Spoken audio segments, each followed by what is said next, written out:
Israel फिलिस्तीन के बीच जारी संघर्ष के बीच प्रधानमंत्री बेंजामिन नेतन्याहू ने गाजा बॉर्डर पर इजरायली सैनिकों से मुलाकात की और उनका हौसला अफजाई की। इजरायली पीएम नेतन्याहू ने यह वीडियो सोशल साइट एक्स पर शेयर करते हुए लिखा, वी आर ऑल रेडी, यानी हम सभी तैयार हैं। आपको बता दें, इजरायली पीएम नेतन्याहू गाजा एनवेलेप तक गए थे और इसका मतलब होता है ऐसा इजरायली इलाका जो गाजा बॉर्डर से 7 किलोमीटर से भी कम की दूरी पर स्थित है। इजरायली डिफेंस फोर्स का बयान भी सामने आया कि वो अपना रुख आक्रामक अपनाते हुए आगे बढ़ेंगे, यानी इजराइल हवा, समुद्र और जमीन से एक साथ हमला करेगा।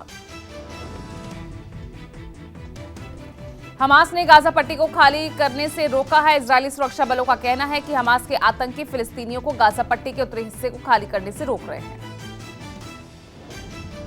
आने वाले समय में इजरायली सेना हमास के खिलाफ आक्रमण की कई रणनीति के साथ तैयार है, जिसमें ग्राउंड ऑपरेशन पर सबसे ज्यादा फोकस रहेगा। इजरायल डिफेंस फोर्स के बयान के मुताबिक कॉम्बैट के लिए तैयार है। सैन्य टुकड़ियों को जरूरत के मुताबिक सैन्य साजो सामान से लैस कर दिया गया है। बयान में यह भी कहा गया है कि हमास के खिलाफ कॉम्बैट को एक विस्तृत क्षेत्र में अंजाम दिया जाएगा। वहीं रूस के उप विदेश मंत्री को हमास के प्रतिनिधियों से मिलने की उम्मीद है। रूस ने कहा कि उसके उप विदेश मंत्री अगले हफ्ते कतर में हमास के प्रतिनिधियों से मुलाकात कर सकते हैं। रूस के उप विदेश मंत्री मिखाइल बोगदनोव अपने दौरे पर हमास के प्रतिनिधियों से मुलाकात की संभावना को खारिज नहीं उन्होंने किया और कहा कि अगर वो चाहेंगे तो हम हमेशा संपर्क के पक्ष में रहते हैं। गाजा में मरने वालों की संख्या 1900 से ज्यादा, घायलों की संख्या करीब 8000। इजराइल की सेना ने गाजा पट्टी के पास 3 लाख सैनिकों की तैनाती की। घातक टैंक भी गाजा पट्टी पहुंचे, कभी भी शुरू हो सकता है ऑपरेशन। इजरायली सेना की तरफ से दिया गाजा में लोगों को 24 घंटे का अल्टीमेटम खत्म। इजराइल ने कहा इलाका खाली कर दिया जाए। गाजा में इजरायली सेना का ऑपरेशन शुरू। संयुक्त राष्ट्र ने गाजा पट्टी को खाली करने के इजराइल के आदेश पर आपत्ति जाहिर की। ईरान और तुर्की ने इजराइल को खुली धमकी दी, कहा खुल सकता है युद्ध का नया मोर्चा। अमेरिकी रक्षा मंत्री लॉयड जेम्स ऑस्टिन ने की इजरायली पीएम नेतन्याहू से मुलाकात, कहा इजराइल को अपनी रक्षा का अधिकार है। इजराइल से भारतीयों का आना जारी है। ऑपरेशन अजय के तहत तीसरी फ्लाइट से 197 भारतीय दिल्ली पहुंचे। केंद्रीय मंत्री कौशल किशोर ने उन्हें रिसीव किया और कहा इजराइल से आने वाले लोगों का सिलसिला लगातार जारी है और लोग अपने वतन लौटकर काफी खुश हैं। भारत माता की जय और जय हिंद बोल रहे हैं और ऐसा उनके चेहरे पे खुशी लग रही है जैसे अपने वतन वापस आकर अपने घर वापस आ गए। इजराइल में फंसे भारतीयों को निकालने का काम जारी है। ऑपरेशन अजय के तहत 235 भारतीयों को वापस लाया गया।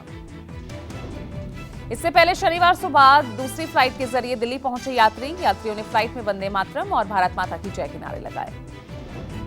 विदेश राज्य मंत्री राजकुमार रंजन सिंह ने इजराइल से लौटे भारतीयों का स्वागत किया। इजराइल में संघर्ष के बीच तकरीबन 18,000 यात्री फंसे हुए हैं। सभी को चार्टर्ड विमान से वापस लाया जा रहा है।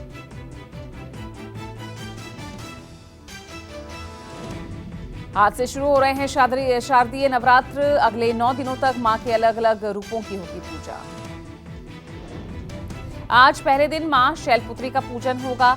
इस मौके पर मंदिरों में श्रद्धालुओं की भारी भीड़ देखने को मिल रही है। पीएम मोदी ने शनिवार को कहा कि उन्होंने पिछले कुछ दिनों में एक नया गरबा लिखा और वो इस नवरात्र के दौरान उसे साझा करेंगे। यूपी के सीएम योगी आदित्यनाथ शारदीय नवरात्र के पहले दिन गोरखनाथ मंदिर में विशेष पूजा अर्चना करेंगे। चुनावी राज्यों के लिए आज आ सकती है कांग्रेस की पहली लिस्ट। छत्तीसगढ़ मध्य प्रदेश के नेताओं ने सीईसी की बैठक के बाद दावा किया था कि उनकी पहली लिस्ट पितृपक्ष के बाद आएगी। आज से नवरात्र शुरू हो चुके हैं और ऐसे में उम्मीद है कि कांग्रेस चुनावी राज्यों छत्तीसगढ़, एमपी, राजस्थान और तेलंगाना और मिजोरम के लिए अपनी पहली लिस्ट जारी कर सकती है। छत्तीसगढ़ के सीएम भूपेश बघेल ने शनिवार को कहा आज पार्टी के उम्मीदवारों की पहली सूची जारी की जाएगी।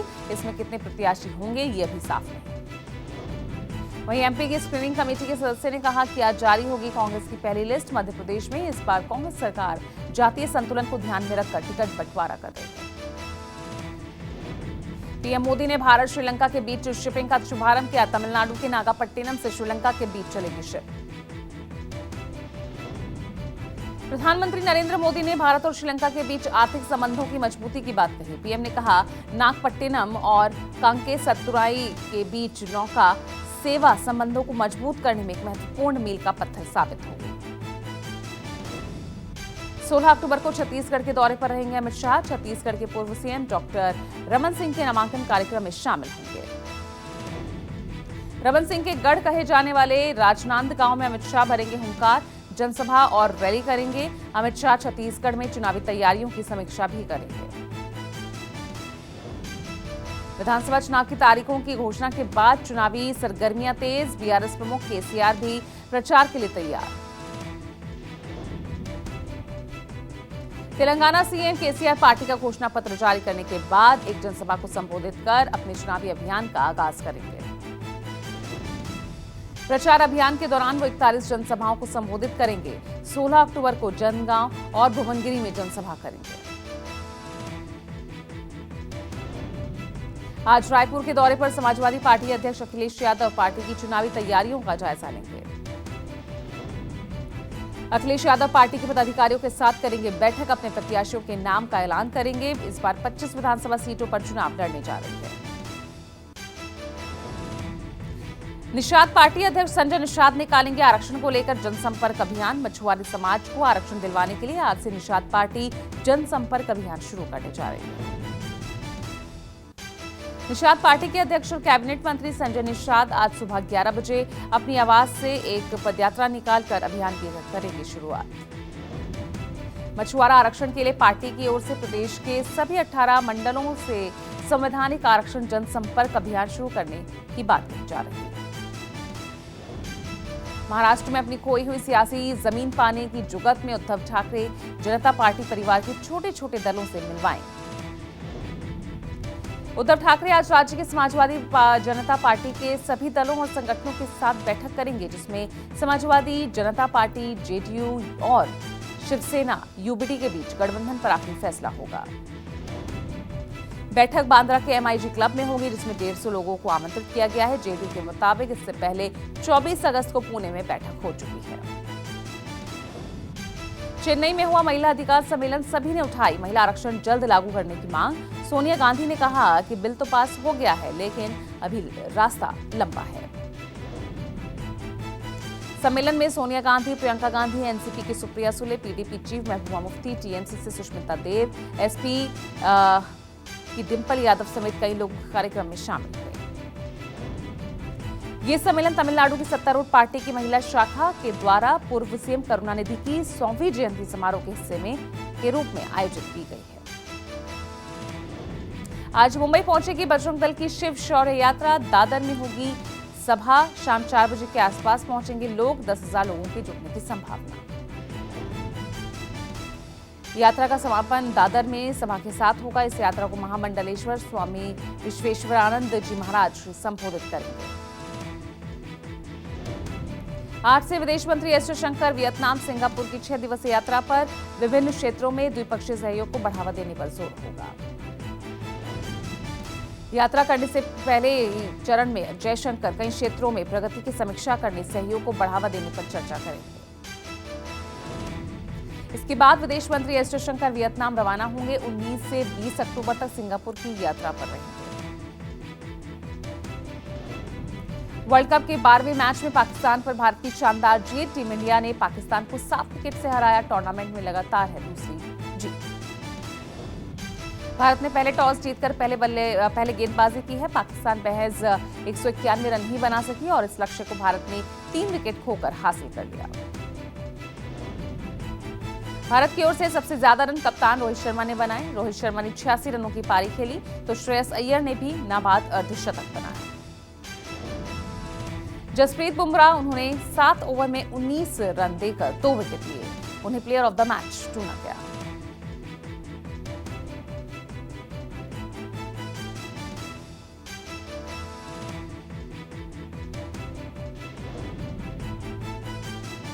जसप्रीत बुमराह, मोहम्मद सिराज, हार्दिक पांड्या, कुलदीप यादव, रविंद्र जडेजा ने 2-2 विकेट लिए।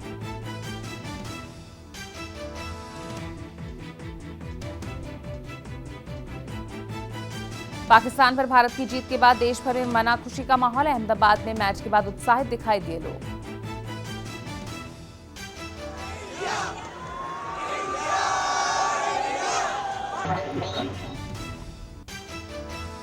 यूपी की राजधानी लखनऊ में भी दिखा पाकिस्तान पर जीत का जश्न। लोगों ने आतिशबाजी कर खुशी जाहिर की। देश की राजधानी दिल्ली में खुशी से झूमे फैंस, आतिशबाजी कर खुशी जाहिर की।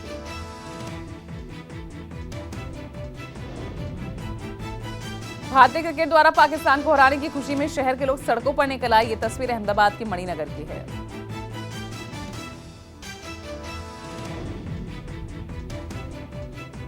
विश्व कप के 13वें मुकाबले में आज इंग्लैंड का सामना अफगानिस्तान से होगा। दिल्ली के अरुण जेटली स्टेडियम में खेला जाएगा मैच दोपहर 2 बजे।